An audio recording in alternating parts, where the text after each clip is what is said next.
Hi everyone, I'm Lucy Lambe. I work for the library at the London School of Economics, where I support LSE Press, which is our open access university press, and Houghton St Press, our imprint dedicated to publishing student work and supporting student journals.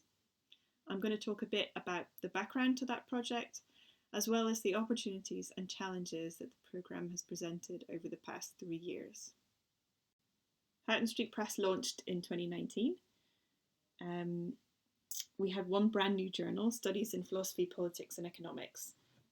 This was a course-based journal and was an effort to showcase the final projects from students on the Philosophy, Politics and Economics course, as well as provide something unique to the course, which was relatively new for LSE and put us in competition for other PPE courses at places like Oxford.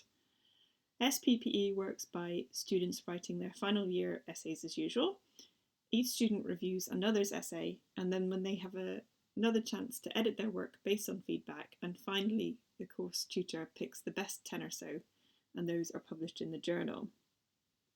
So once SPPE was up and running, we then migrated 5 other existing journals onto the platform. So these were journals that existed around the school on various websites, but had at the time no central management. Some of them had extensive back files. So since they've been publishing for over 10 years in some cases, some journals had hundreds of articles to be imported as part of the setup process. We're now publishing 15 journals, and the platform that we use is from Ubiquity Press, and that's the same as what we're using for LSE Press, and overall we're pretty happy with both. These are the covers from all 15 journals. So we've got journals covering information systems, health policy, sociology, history, philosophy. We're almost covering all of the social sciences, but there are still a few departments missing. So we've still got room to grow, although soon I won't be able to fit them all on one slide. This is our mission as Houghton St Press. So we're trying to empower LSE students to publish high quality digital publications for a global audience and come together as a community of practice for publishing. Houghton St Press contributes to the LSE 2030 strategy by supporting LSE students to become agents of change. And there's the photo of the street sign that the platform is named after, Houghton Street. These are the words from Professor Dilly Fung, our Pro-Director for Education, on our official launch night. So LSE students are really keen on getting more research experience than is set through the classroom. So having somewhere to share and publish their work has become more important over the years. We have different models running on the platform. Some journals are course-based, like I've said. Another example of this is the City Studio Masters programme, where students work in groups to study city design from a range of different disciplines and focus on a particular London case study each year. The outputs are really creative and highly visual, so it's a great example of what's possible in student publishing and also a great test of our platform. Most of our journals are entirely student run with minimal staff involvement, so from the setup to recruitment of the editorial boards to peer review, typesetting, it's all student run, and I'm just on hand for support.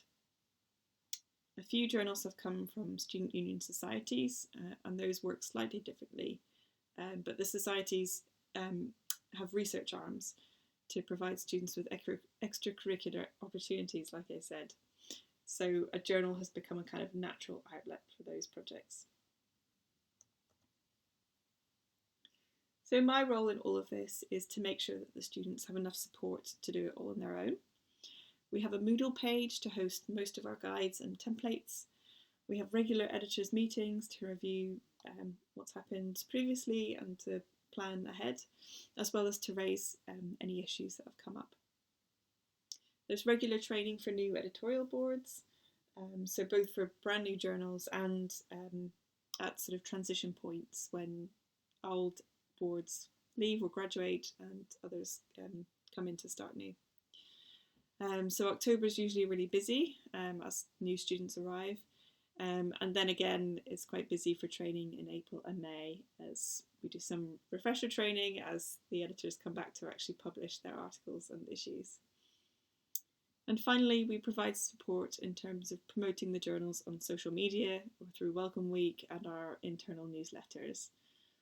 So last year I arranged a stall at our Welcome Fair for the students to promote their journals and to recruit new editors, reviewers and authors. The students are also really great at promoting their journals themselves, so especially beyond LSE to other London universities and even to Europe and the US. I'm always really impressed when students take the initiative like this because I don't have the connections or capacity to do this kind of work for them, but they often know students at other institutions and can create networks in that way. And this is just a picture of one of our students with the beaver, which is our school mascot. We've had some challenges along the way. One of the motivations for starting the platform was to solve this problem of student journals, sometimes going dark or going onto hiatus when editorial boards leave and they don't get replaced and there's no handover.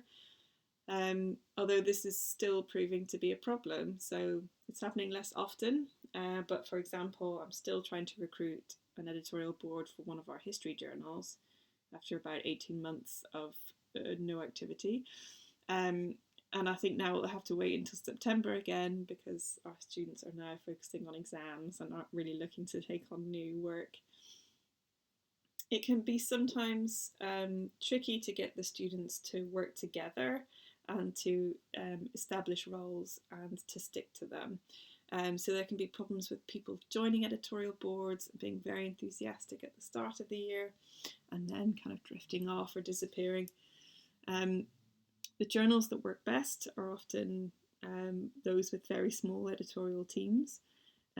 Or if there is a large team, you need a very organised and disciplined editor-in-chief who's willing to sort of crack the whip and get people to do what they're told.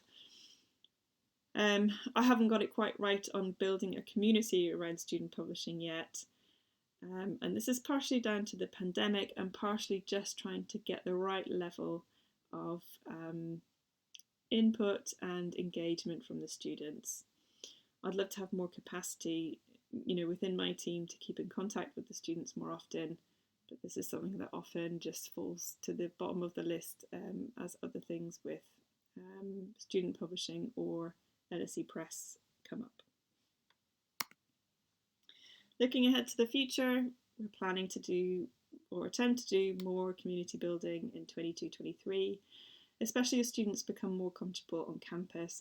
I'm hoping that the engagement in person will be slightly better than it has been on Zoom. LSE Student Futures is a kind of centralised plan to formalise all of these extracurricular opportunities for students across the school. So there's plenty of extra things that students can do if they want more research experience, but it's often a case of asking the right person or being in the right place at the right time. So Student Futures is a way to combine all of those things in one place, so a student will know what they can get involved in, basically.